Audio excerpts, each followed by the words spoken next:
celular subcutáneo grueso, podemos hablar de un hilo 21 o 19 con espícula o con cono de acuerdo a la necesidad. En la flacidez grado 2 ya tenemos comprometido el naso labial y el labio geniano, y lo mismo en 1A y 1B, y más o menos podemos seguir con las mismas condiciones. En los tejidos gruesos podemos usar conos y en los tejidos delgados vamos a usar más que nada espículas y más delgadas. En el grado 3, nasolabial, labiogeniano y mandibular, la misma clasificación en tipo A y tipo B. En este caso ya podemos empezar a usar hilos doble aguja para principalmente elevar y mejorar la línea mandibular. Y en el grado 4 tenemos, ya vamos a usar monofilamentos, vamos a usar combinación de conos y vamos a usar doble aguja. Vamos a hacer un paneo general y no se asusten con la anatomía, pues no vamos a entrar demasiado, pero sí vamos a hablar de la anatomía del sector que nosotros vamos a tratar, que es el tejido celular subcutáneo. Tenemos, la cara se divide en 5 sectores particulares con respecto a los compartimentos superficiales: región nasal, región labial, mentoniana, massetérica y geniana. Vamos a ubicarnos principalmente en la región massetérica y la región geniana. La región massetérica va a tener un límite superior en el arco cigomático, límite lateral va a ser la rama ascendente del maxilar inferior, el maxilar inferior hacia abajo, y el borde del massetero, aquí, sería el límite interno. ¿Qué vamos a encontrar? ¿Qué voy a tener en cuenta cuando yo hago la historia clínica, cuando hago la observación clínica? Voy a tomar un punto de referencia muy importante acá, que es el cóndilo. ¿Y por qué me interesa el cóndilo? Porque yo sé que a 1 centímetro por arriba del cóndilo voy a palpar el latido de la temporal superficial, 1 centímetro hacia arriba y 1 centímetro hacia atrás, y del cóndilo 1,5 centímetros hacia adelante y hacia abajo estoy palpando la arteria facial. Entonces son 2 cosas que no necesito ver en forma subcutánea, las puedo palpar y puedo tener un punto de referencia. Es muy importante el arco cigomático porque todas las zonas prominentes óseas tienen la particularidad de ser una conjunción de terminaciones ligamentosas. Entonces van a ser puntos de fijación muy importantes cuando yo voy a poner hilos espiculados o con conos. ¿Qué más voy a tener en la zona masseterina? La parótida. En la parótida, ¿qué tengo como referencia?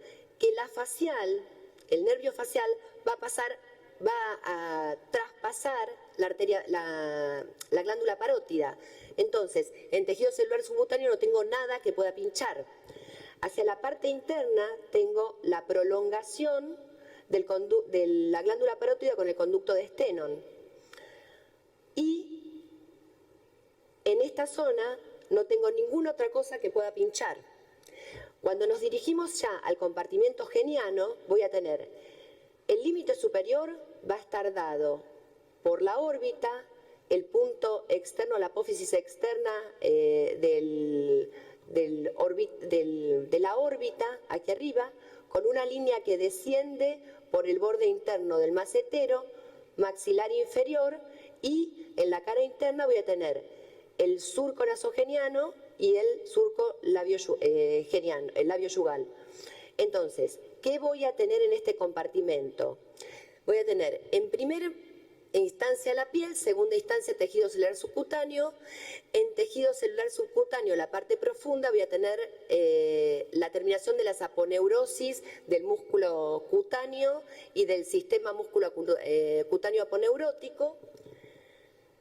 Los músculos superficiales van a ser el tercio inferior del orbicular, aquí arriba, el haz conjunto del elevador del ala nasal y del labio superior, el músculo propio del labio superior, cigomático menor, cigomático mayor y músculo cutáneo del cuello. Entonces, en ese compartimento superficial tampoco tengo nada que pueda llevarme por delante. Eso es un poco para desmistificar el uso de la aguja y el uso de la cánula. Si nosotros trabajamos a plano correcto, podemos tener referentes como para poder no atravesar ningún vaso ni ningún nervio. Más profundo que vamos a tener aquí, en esta zona, miren la arteria facial, está entre el músculo mucinador y el macetero. Esta es la vena facial, que es más lineal, y los nervios. ¿Pero qué voy a tener acá arriba? La bola de billar. Entonces, hasta llegar a un vaso profundo, tengo un montón de capas para poder aislarme y trabajar correctamente. Vamos con la próxima y empezamos a ver un video en el cual vamos a hacer una evaluación. Es una paciente que tiene 83 años. Es una paciente que tiene bastante tejido celular, pero obviamente desubicado, y vamos a tomar los puntos de referencia. Surco nasogeniano, labio geneano, el borde orbitario, mido el pliegue de surco, ubico el maxilar inferior, mido la caída del ángulo y tomo los puntos de referencia. Ahí tengo el gonion, arco, el orbital y la rama ascendente del maxilar inferior.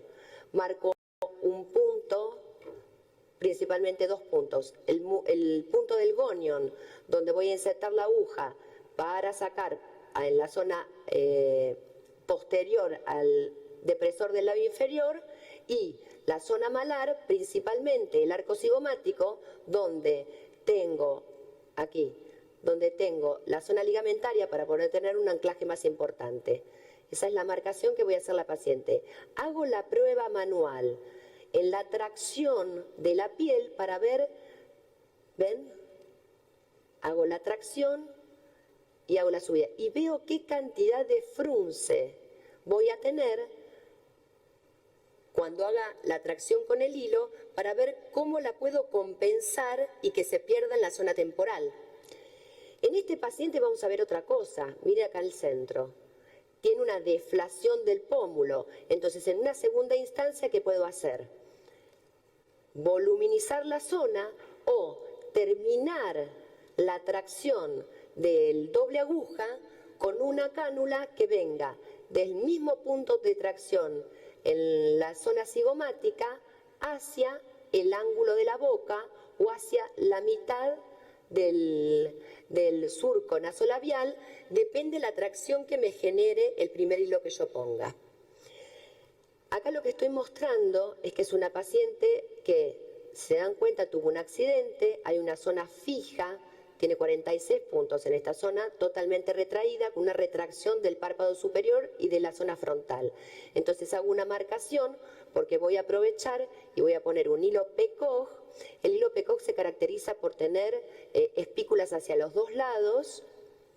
Lo voy a poner desde la zona de implantación del pelo hasta la cola de la ceja. Entonces vamos a compensar la simetría. Ven que la anestesia es superficial. Apenas pongo muy poca cantidad de anestesia en el recorrido del hilo que voy a poner. Por más que vaya a usar un hilo doble aguja, o sea que la aguja ya perfora, normalmente con una aguja 18 estoy ubicando el plano por donde voy a empezar. ¿Por qué? Porque es una aguja que es mucho más variable y más corta. Entonces puedo tunelizar sin variar la profundidad del tejido celular subcutáneo, que es donde quiero estar. Ven el largo que tiene la aguja. Paso perfectamente, ve que la aguja, a pesar de haber tejido celular subcutáneo, se ve por transparencia. No tiene resistencia, porque estoy en tejido celular subcutáneo, pasa muy fácilmente. La parótida está abajo, no tengo nada para perforar. Sale por el otro extremo, tiro con lentitud. ¿Por qué? Porque cuando pasan los conos, hacia el lado donde estoy deslizando pasan los conos cerrados y tengo que llegar a la interfase donde no hay conos, porque es la zona donde voy a volver a insertar el otro extremo para que no se me umbilique. Vuelvo a insertar por el lugar donde mi primer punto de partida y en forma paralela a la rama ascendente del maxilar inferior, me dirijo hacia el punto de salida. Ven que aquí hay menos tejido.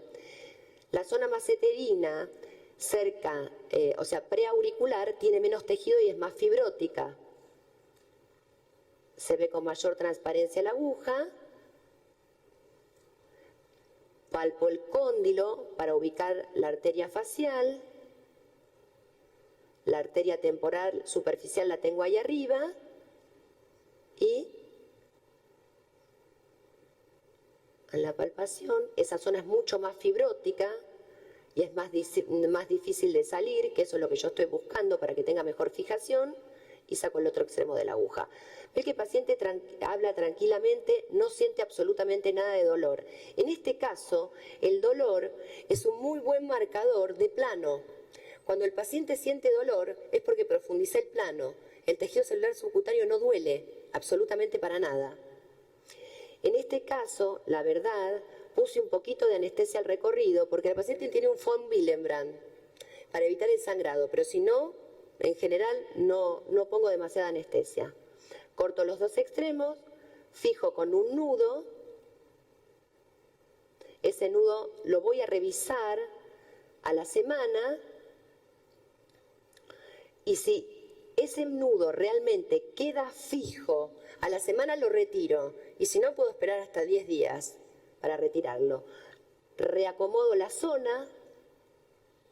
Ven que el frunce es bastante interesante, pero eso es lo que nosotros esperamos. Hay un cambio muy importante en el lapso de esa semana y hay que explicarle al paciente qué es lo que le va a pasar. Ahora vamos a ver el levantamiento de la ceja.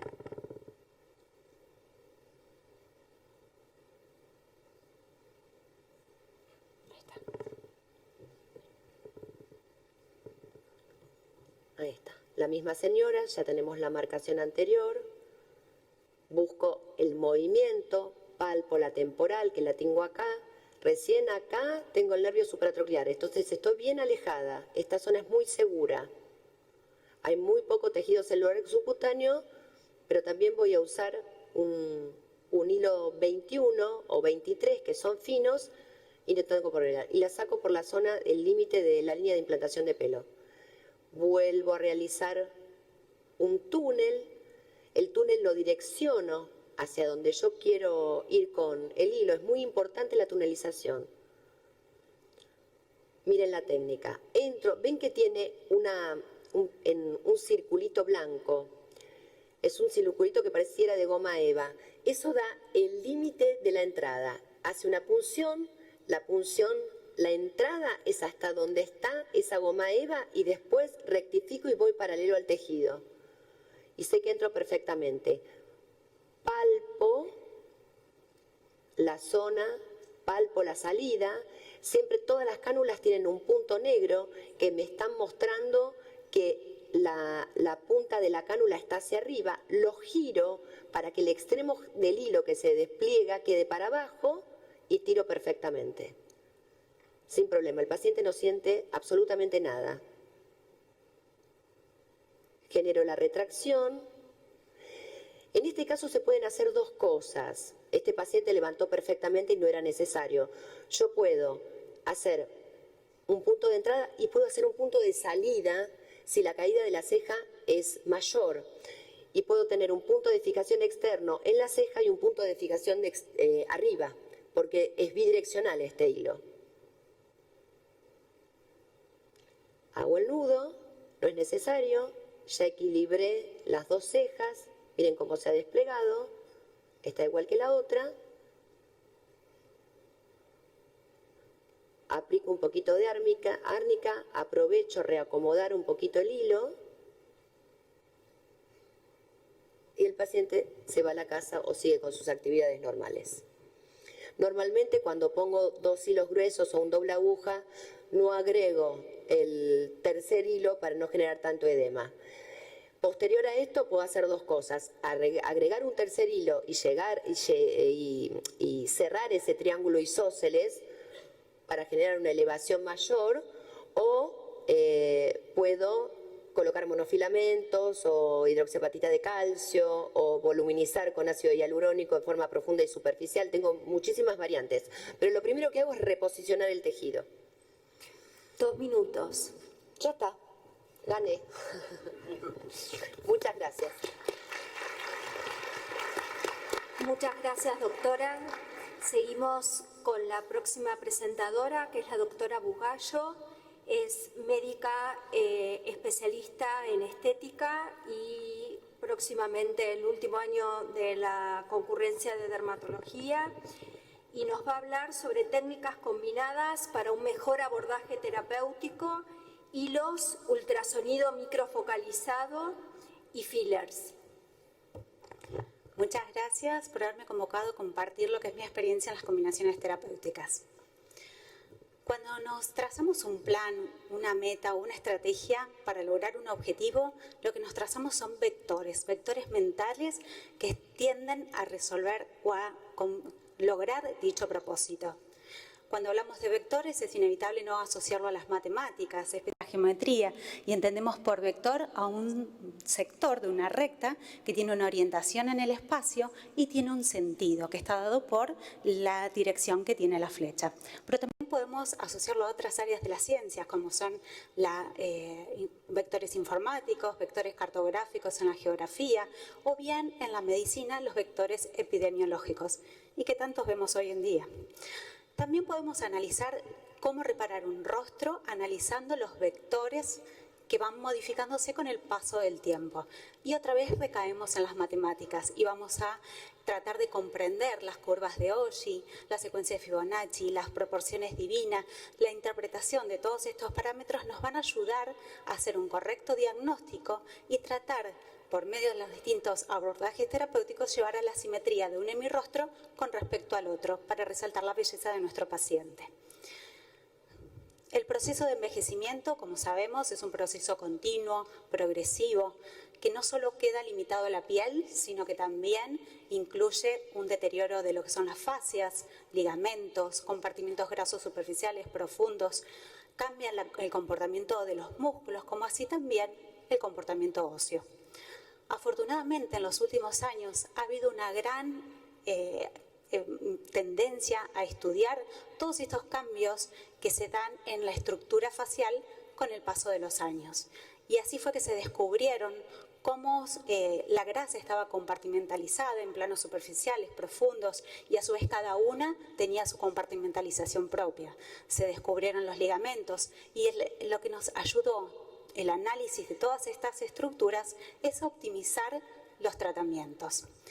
En este estudio de Cotofana, que es uno de los últimos papers publicados, analiza el cambio que tiene en la reabsorción ósea, en el cual lo que llegaron a concluir es que no está limitado al género, tanto sexo femenino como masculino tiene el mismo proceso de involución, pero sí acá tiene una gran incidencia el paso del tiempo, donde cada grupo etario, es como que cada década está propensa a un deterioro o a una mayor reabsorción ósea, donde este ritmo de reabsorción no tiene una continuidad cronológica homogénea en cada unidad facial, sino que, por ejemplo, entre los 30 y los 40 hay una reabsorción y un cambio a nivel del vómer, y entre los 40 y los 50 a nivel de la zona medial facial. Es decir, coincide con todos los tratamientos que los pacientes nos piden en dichas décadas.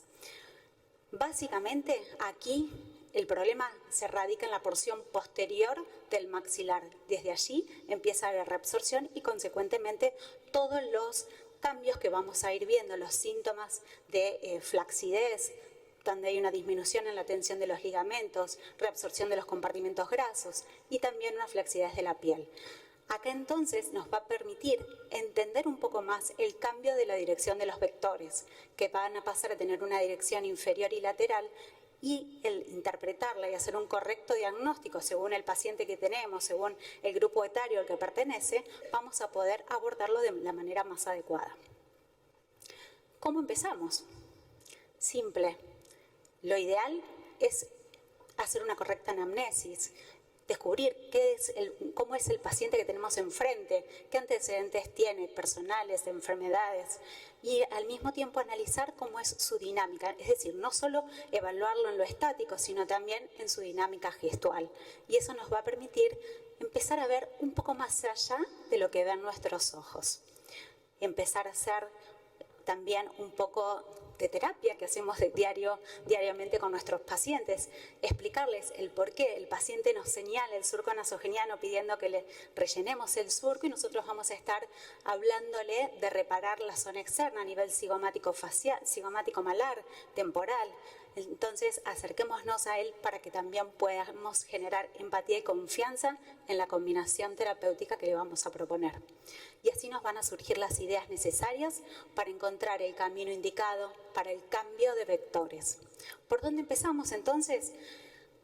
A mí me gusta empezar trabajando todo el sistema de fascias. ¿Qué entendemos por las fascias? Son todas aquellas estructuras, trabéculas superficiales que tienen una disposición vertical, trabéculas más profundas, la fascia profunda que son una disposición más oblicua. La aponeurosis del ESMAS, son todas estructuras que nos mantienen en un todo, que nos mantienen incluso la piel en su posición pese a las fuerzas gravitacionales. Y como van a ver, en muchos de los tratamientos hacemos hincapié en esta área. Empiezo generalmente con el ultrasonido microfocalizado, que por medio de los distintos transducers me permite abordar las distintas estructuras. Desde la aponeurosis del ESMAS, por medio de puntos de coagulación térmicos, simétricos, precisos, controlados, y a su vez que me permiten llegar a una temperatura entre 60 y 70 grados centígrados, lo cual me va a inducir una desnaturalización del colágeno. Esto entonces vamos a tener una primera etapa inflamación, proliferación también por estímulo de los fibroblastos y como consecuencia neocolagénogénesis, elastogénesis y también vamos a tener angiogénesis con el desarrollo final de una remodelación de dicha estructura. La ventaja de esta tecnología es que podemos ver dónde estamos depositando esta energía y de esta manera optimizar cada línea que vamos entregando. Así podemos trabajar desde la superficie, como les decía, de la aponeurosis del ESMAS, las trabéculas tanto profundas como más superficiales e incluso las fibras de la dermis. Y esto me va a generar la remodelación necesaria como para tener un andamiaje ideal de nuestros sistemas de fascias. Y después poder voluminizar o generar los puntos de lifteo y vectores ascendentes y ascendentes laterales para optimizar nuestro resultado final. Volvemos, una vez que estimulamos las fascias, a analizar siempre las proporciones, dónde debemos reponer más de un hemilado que del otro. Siempre hacemos hincapié en el estudio anatómico de cada paciente, los reparos anatómicos que tenemos que tener en cuenta para evitar las complicaciones. Y acá es donde me quiero detener. No se olviden de los ligamentos. Los ligamentos nos van a ayudar para facilitarnos la elevación cuando buscamos la voluminización, cuando buscamos la proyección, los vectores de proyección. Ya que los ligamentos, recuerden, por ejemplo, el cigomático, el orbicular, como así también el mandibular, que son los ligamentos verdaderos, que tienen la fijación hasta hueso, van teniendo como una pérdida de elasticidad y van a generar como un efecto de hamaca sobre los compartimentos grasos. Entonces, lo ideal es buscar en profundidad para reposicionarlos y eso nos va a ayudar a generar ese vector de proyección y de reposición y de fixing. En esta paciente le realizamos, una paciente de 54 años de edad, se realizó ultrasonido focalizado en el tercio superior, en donde se aplicaron con el transducer 3.0 100 líneas entre ambos hemilados y 80 líneas del transducer 10 1.5, que es el más superficial. La visualización, como ven, nos permite depositar la energía en los planos y en el sistema de fascia, que es en donde queremos mejorar y estructurar. Después pasamos a la higiene de la paciente, de la piel, con clorhexidina, alcohol al 70%, uso ambos. Busco los puntos de mayor proyección para iniciar este proceso de voluminización y de proyección. Busco acá recuperar el vector de proyección anterior. Mi punto de mayor proyección, ¿cómo lo puedo buscar? Trazando la línea que va desde el canto externo hacia abajo y otra que va de la parte superior del ala nasal al trago, y en donde genera la intersección de ambas líneas, allí tengo el punto de mayor proyección, que incluso va a coincidir con la zona del ligamento cigomático. Hago un punto en bolo con aguja profundo, supraperióstico, y otro por debajo como para hacer un refuerzo. Después, como vemos ahora, me valgo de una cánula de 25G o eventualmente 22. Prefiero cánulas firmes, más que no sean flexibles y gruesas, para tener más predecibilidad de dónde estoy. Busco reparar y revoluminizar no solo la zona del cigomático para tener este efecto de top model look, como dice Di Maio, y vectorizar y a su vez también estilizar el rostro. También reponemos un poco en la zona del submedial, como si también el compartimento graso medial de la mejilla. Después, en algunos casos, procedemos a recuperar la fosa piriforme. Vamos bien profundo con agujas sobre el hueso. En este caso estamos reposicionando en lo que es el mentón para buscar una proyección anterior. Ahí vamos a estar actuando también sobre el ligamento mandibular. Y vamos así, de esta manera, a recuperar vectores. Para ese caso utilicé un hialurónico de alta concentración que tiene una patente SPM que me permite también una buena integración con el tejido. Finalmente colocó hilos molding. Para esto ingreso con una wand de anestesia y luego con una aguja 18G para poder luego generar el abordaje con la cánula que tiene montado el hilo. Esto me va a ayudar a actuar sobre los vectores verticales y horizontales. El Ultera con el ultrasonido microfocalizado también vamos a actuar sobre los vectores verticales y horizontales. Y con los rellenos, con los fillers, vamos a actuar sobre los vectores de proyección. De esta manera vamos a ir trabajando sobre la recuperación de los vectores que se van deplesionando y van cambiando a una dirección descendente con el paso de los años. Traccionamos y luego cortamos. En este caso usé un solo hilo de cada lado. Y miren el resultado a lo largo de los últimos años. Empezamos en el 2016, la foto del medio fue tomada 3 meses posteriores a la primera sesión del ultrasonido microfocalizado y también había tenido bioestimulación con hidroxiapatita de calcio, y en la última tenemos una combinación de ultrasonido microfocalizado solo del tercio superior, voluminización, trabajo sobre lo que son la recuperación de los lifting de ligamentos con proyección anterior, y ahí también estamos recuperando otro vector, y luego tracción para recuperar el vector vertical. Los cambios que se van obteniendo son naturales. La tendencia hoy en día es de cambios naturales, armónicos, donde nada es exagerado. No buscamos caras en un solo plano, sino devolver lo que el paso del tiempo se fue llevando. Miren la recuperación de ese aspecto cansado del rostro con actuar justamente sobre lo que es el ligamento cigomático, cómo se recupera el contorno mandibular y cómo recuperamos también el volumen cigomático. En esta paciente actuamos con un ultrasonido focalizado hace aproximadamente 5 meses y luego se le aplicó al mes del último procedimiento una bioestimulación con hidroxiapatita de calcio. Ese era el plano ideal, cuando buscamos bioestimulación, un plano subdérmico, superficial. Este es un plano totalmente seguro en cuanto a riesgos vasculares. Utilizamos cánula, en este caso el bisel siempre lo utilizamos para arriba. Cuando trabajamos en voluminización con cánulas vamos a utilizar el bisel hacia abajo y vamos a buscar profundidad al inverso que lo que buscamos en la bioestimulación. Ese es nuestro plano. Por medio de 3 puntos podemos lograr la bioestimulación de todo el rostro. Es un procedimiento totalmente seguro. En el caso de buscar voluminización con cánula, vamos a levantar el pliegue para buscar profundidad. ¿Cuándo y cómo implementamos uno u otro? En el caso de que tengamos una paciente, estas pacientes tienen buena calidad de piel, entonces por eso inicié con el ultrasonido. Pero si la paciente tiene una piel atrófica, muy fina, prefiero primero buscar y generar estructura. Entonces la estimulo. ¿Con qué la estimulo? Una opción es la hidroxiapatita de calcio, diluida en 1 en 1, o bien, más que nada, cuando lo usamos a nivel facial.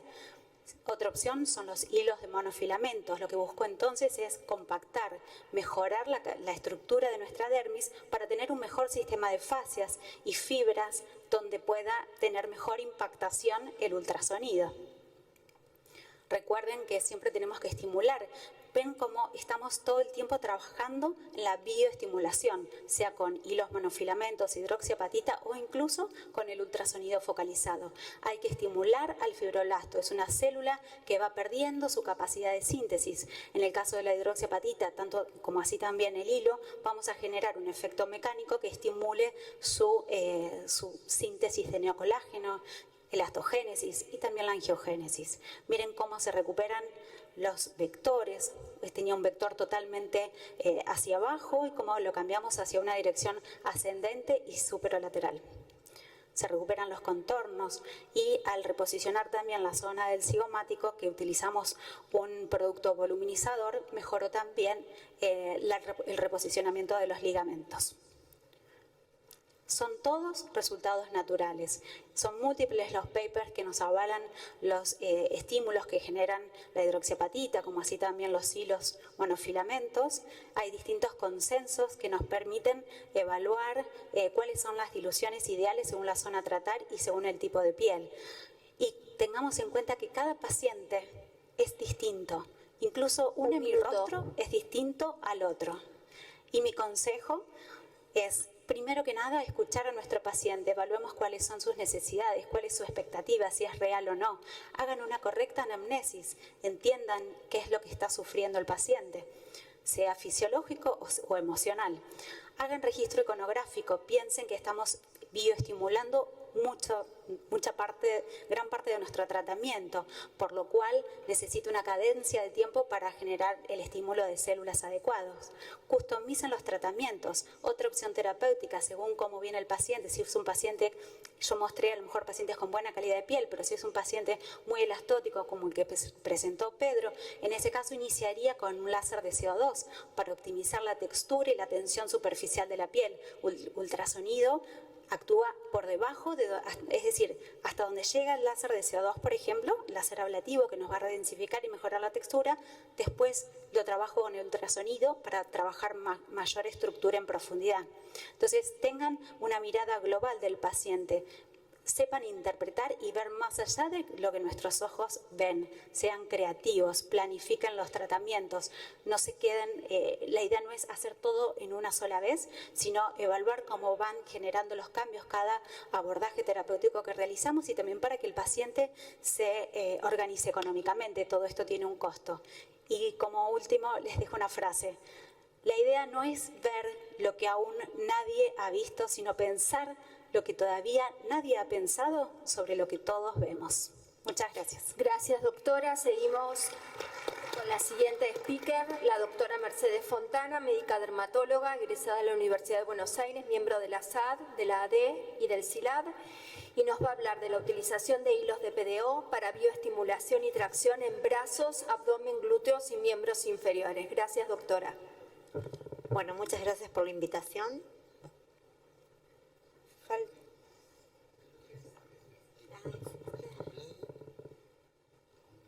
Y con esto vas para atrás. Vos apretás este y este es el puntero láser. Perfecto, con esto ya está. Y yo te pongo el sonido. Empiece ahora. Muy bien. Bueno, yo les voy a estar hablando de bioestimulación y reposición corporal.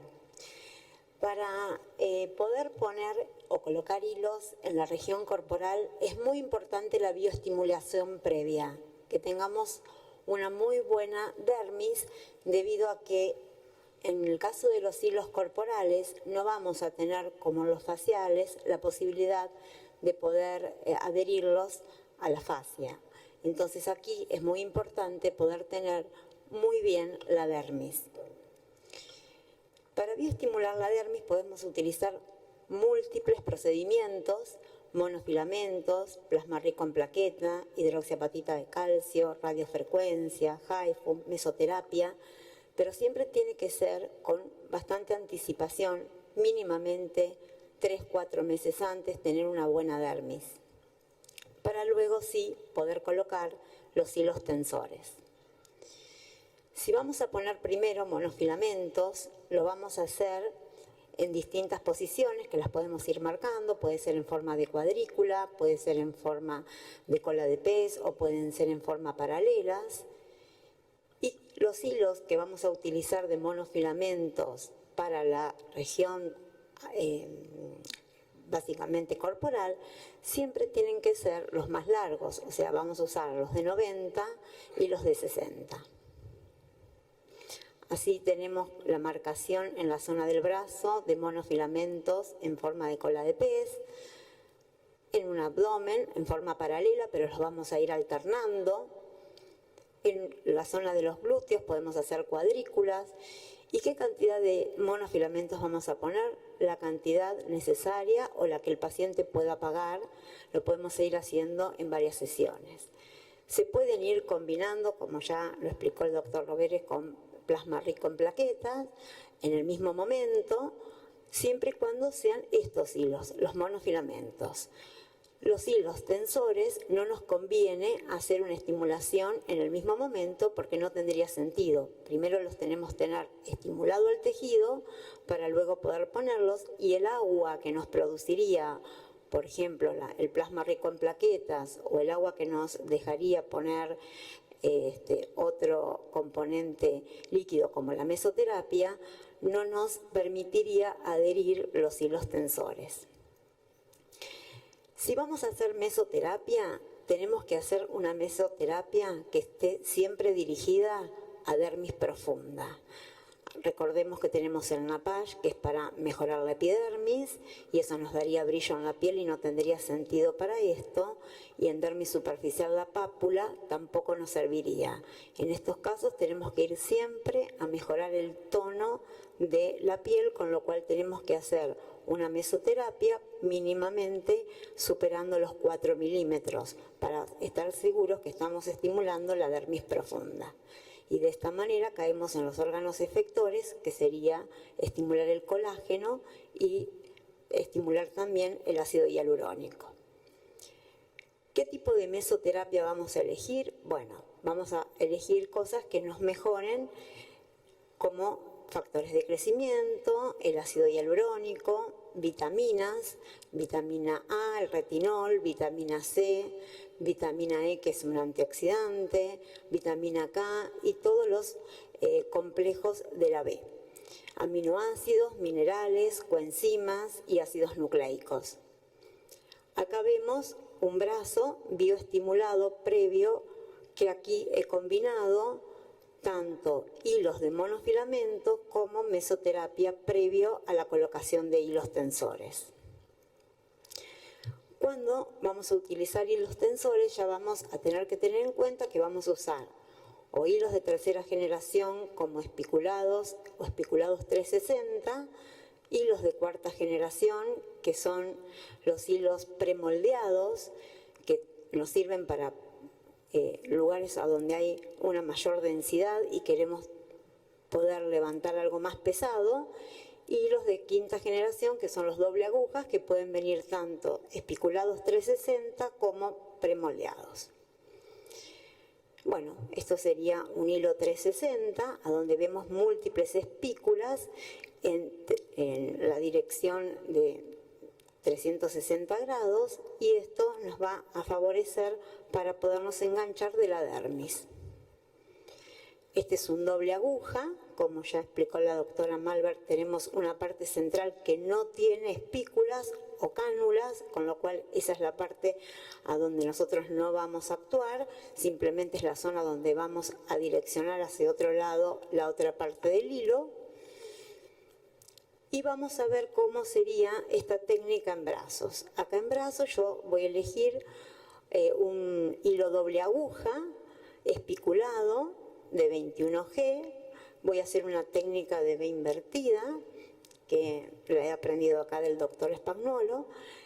Voy a marcar un punto de entrada y 2 puntos de salida con una previa anestesia, con lidocaína en forma local, para que no duela el lugar donde vamos a entrar la aguja, y voy a buscar hacer una rotación de la piel que va a recubrir el tríceps. Bueno, perdón, acá el video.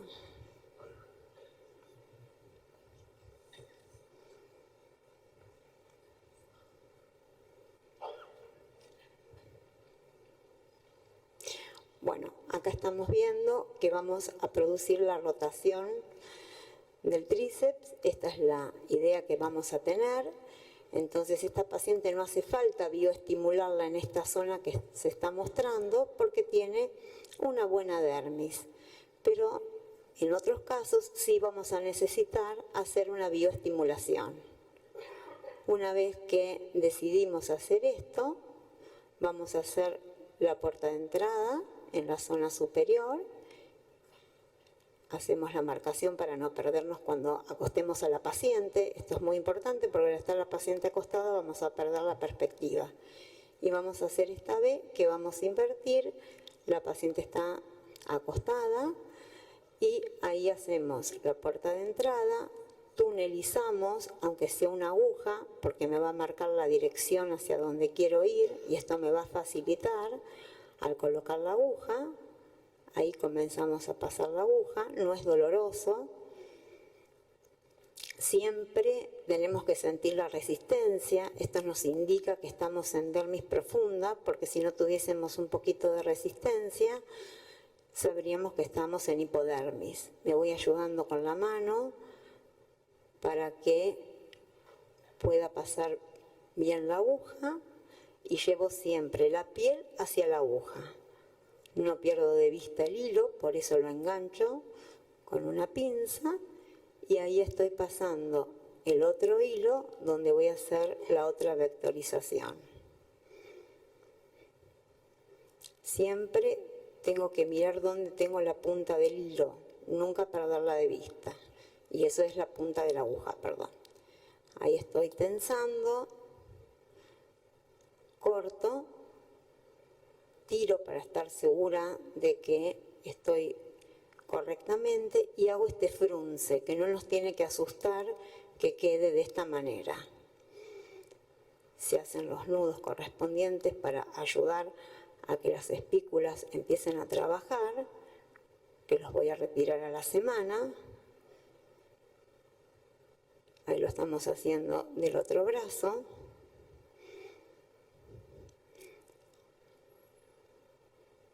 Y la paciente se puede ir ya con el tratamiento realizado.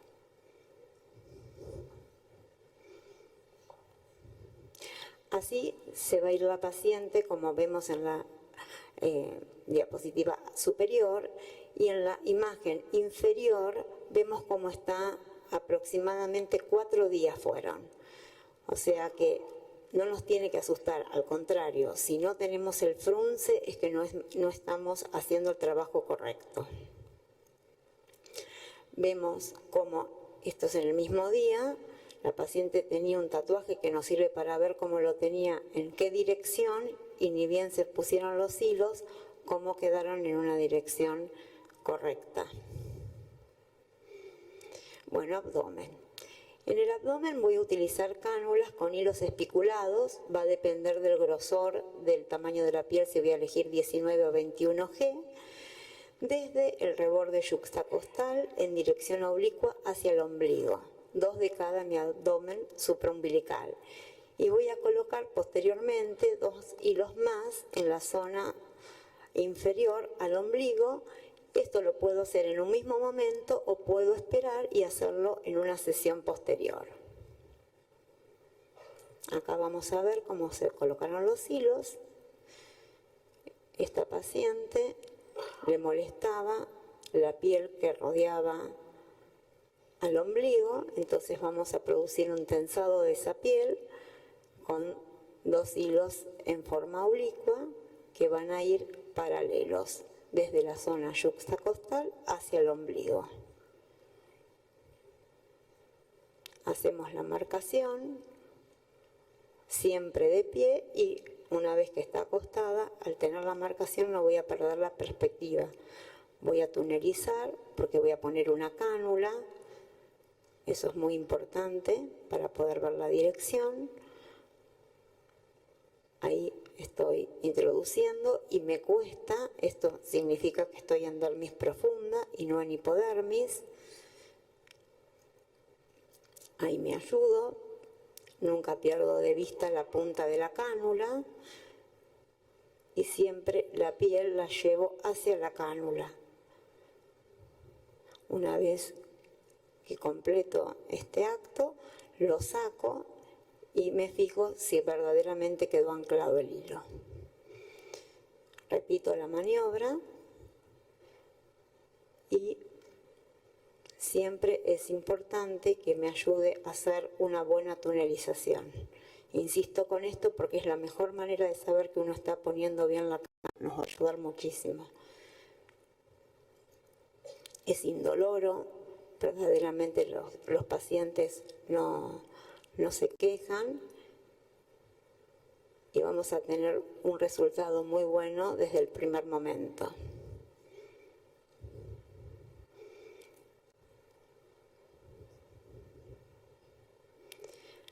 Una vez que coloqué tenso, hago el frunce, hago un nudo, que lo voy a dejar también una semana, lo voy a ir controlando, pero la paciente puede regresar a hacer sus tareas habituales. Vamos a hacer el mismo procedimiento del otro lado del abdomen.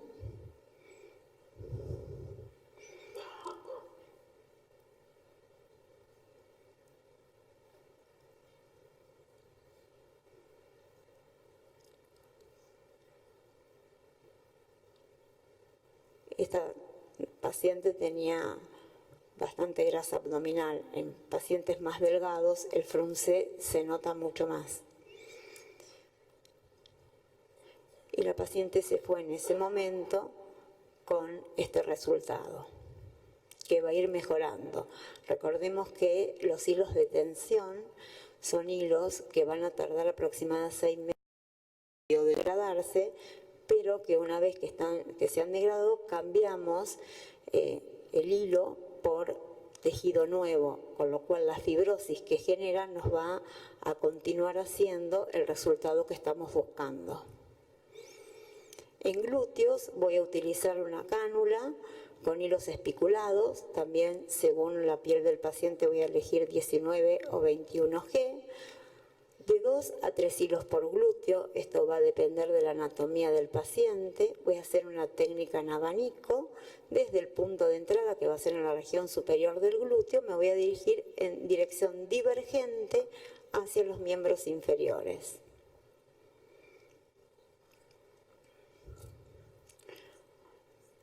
Ahí vemos cuál es la pretensión que tenemos.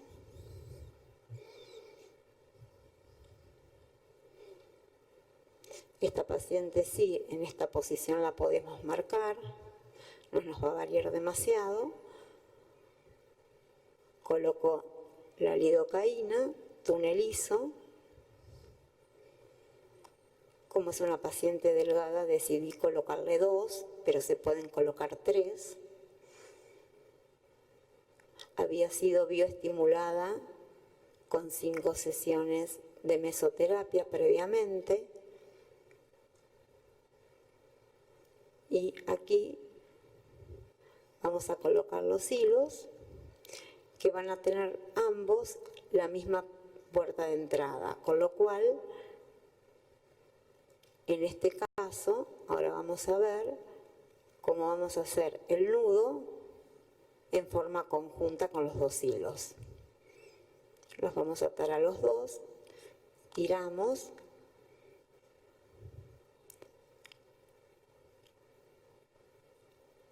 Hacemos este movimiento para que se abran bien las espículas y hacemos el nudo.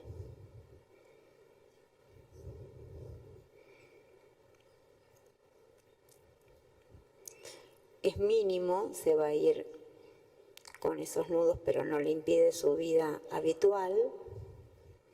Y también a la semana los vamos a sacar. No es necesario dar una profilaxis de antibiótico. Uno tiene que controlar al paciente.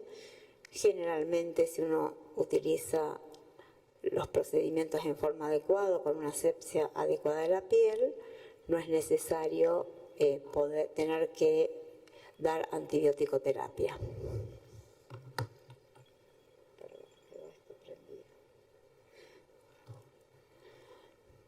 Bueno, esta es la paciente antes y después en el mismo momento.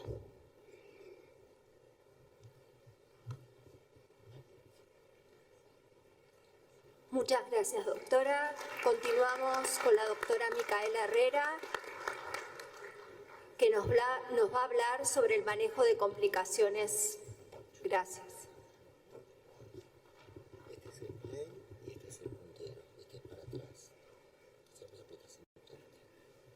El micrófono ahí, así, así. Gracias. Bueno, buenas tardes. Yo voy a hablar de complicaciones de tratamiento de hilos tensores.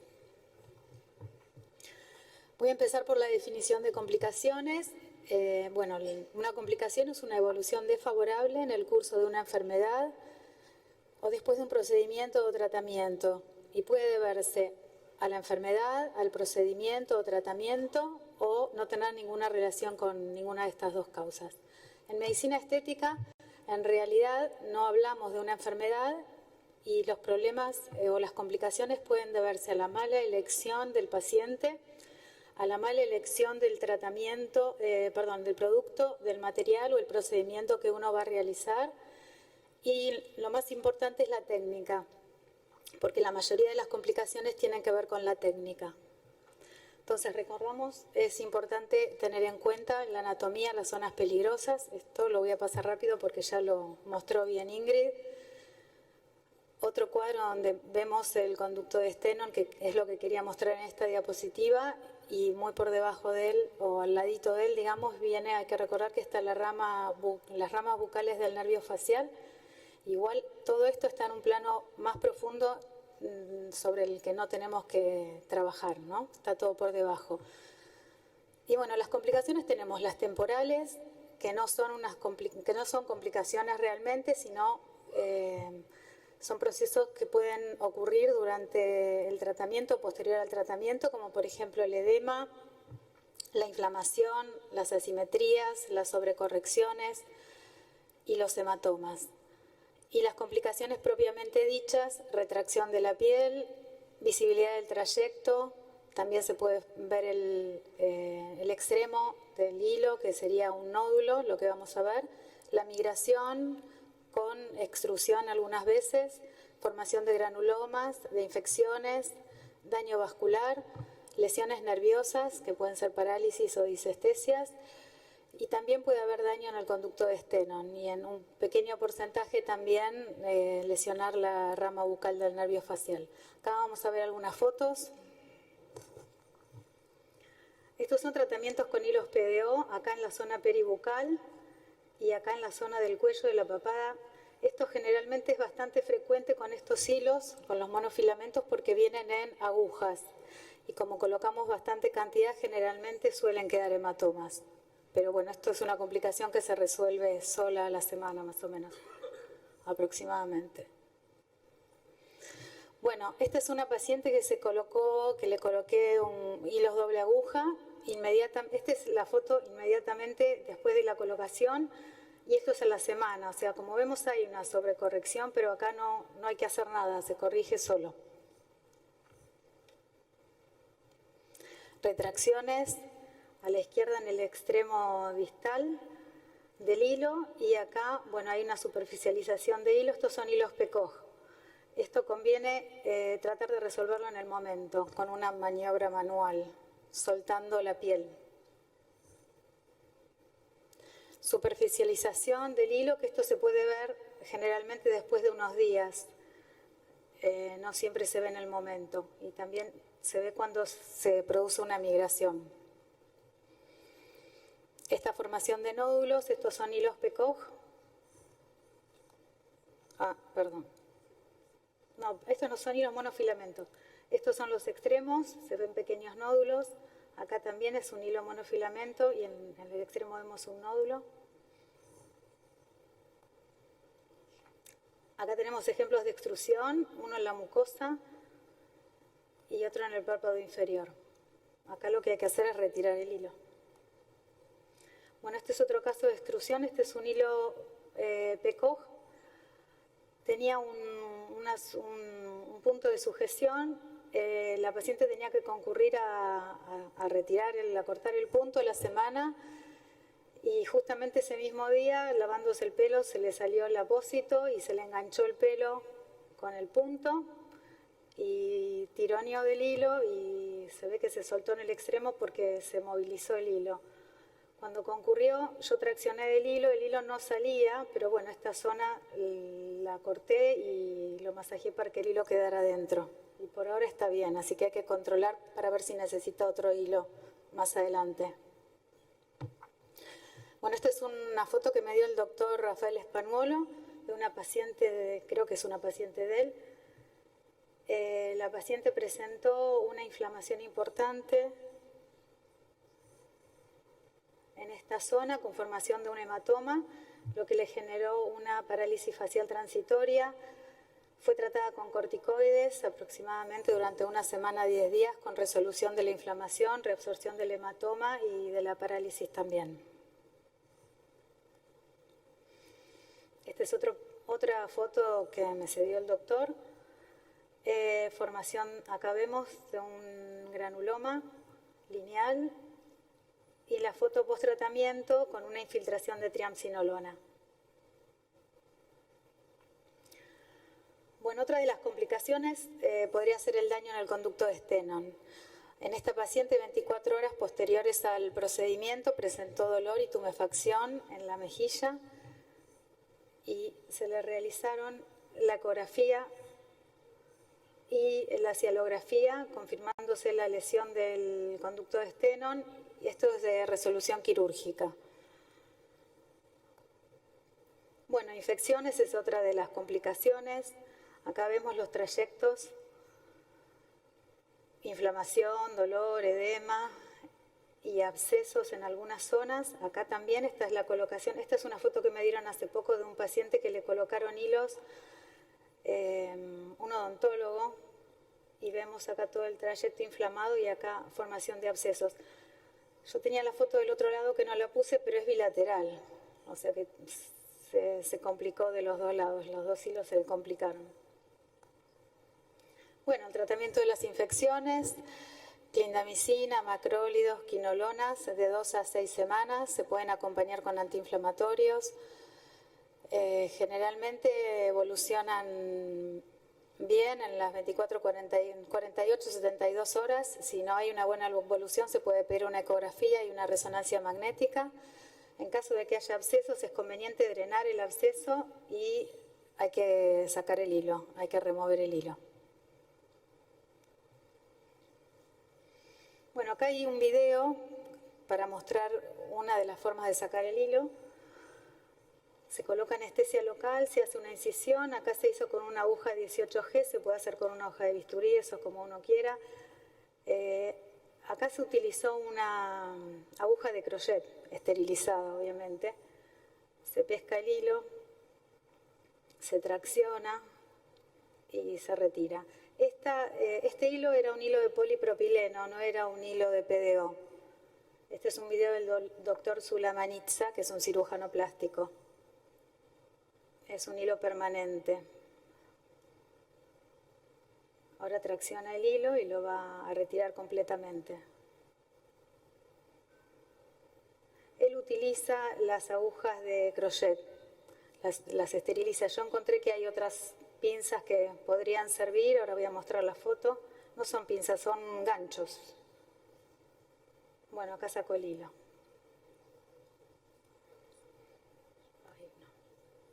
Bueno, este es el gancho, que es bastante parecido y es un material quirúrgico, que es un instrumental quirúrgico que se usa en cirugía oftalmológica. Así que se podría intentar con esto también. Bueno, y la prevención de las complicaciones, bueno, fundamentalmente en conocimiento de la anatomía, seguir protocolos estrictos de antisepsia, la buena elección del paciente, el seguimiento para detectar rápidamente las complicaciones y poder tratarlas, la elección del material adecuado y utilizar material que esté habilitado por el ente sanitario del país, en nuestro caso por el ANMAT. Y el entrenamiento y la capacitación son muy importantes para poder ubicar el plano correcto y evitar las complicaciones. Nada más. Muchas gracias, doctora.